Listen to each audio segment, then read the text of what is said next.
Siamo a Treviso, alla casa di Carraresi, in una grande mostra della DEM che si intitola Art Ambassador.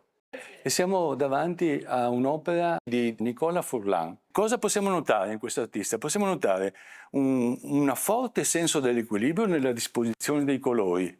Questo senso labirintico della disposizione di queste piccole forme ci dà un senso di quasi di uscire dal senso dell'ordine di cui tutti quanti noi amiamo circondarsi.